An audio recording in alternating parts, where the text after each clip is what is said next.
আসসালামু আলাইকুম বন্ধুরা। মেয়েদের সুখ কিন্তু বুড়ো বয়সেই হয়।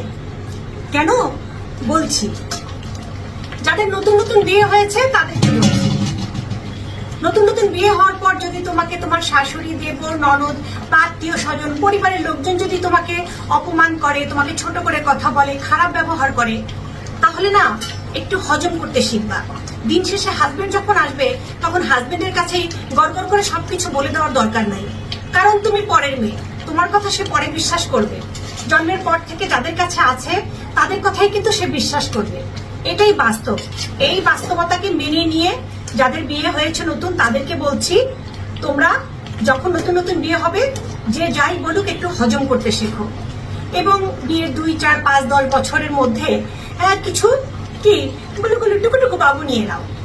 তারপরে দেখবা 15 বছর, মিনিমাম 15 বছর পর দেখবা যে এই যে তুমি ধৈর্য ধরেছ, এই ধৈর্যের ফলে তোমার সংসারটা তোমার হাতের মুঠোয় চলে এসেছে। শাশুড়ি হয়তো তখন আর নেই, ননদ যারা ছিল তাদেরও বিয়ে শাদী হয়ে তারা তাদের জীবন নিয়ে বিজি হয়ে পড়েছে। তাহলেই দেখবা জীবনে আসল সুখটা তুমি পেয়ে যাবা।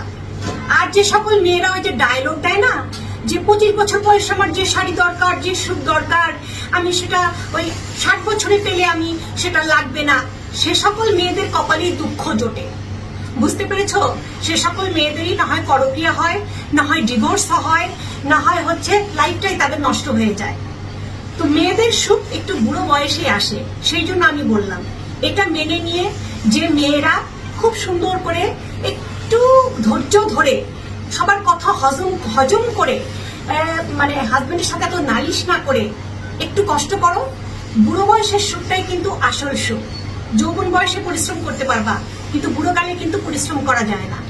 হাজবেন্ডের আদর ভালোবাসা পেতে চাইলে, তার পরিবারকে আপন করে নিতে চাইলে একটু তো কষ্ট কি গুটা সহ্য করতেই হবে, হবে না?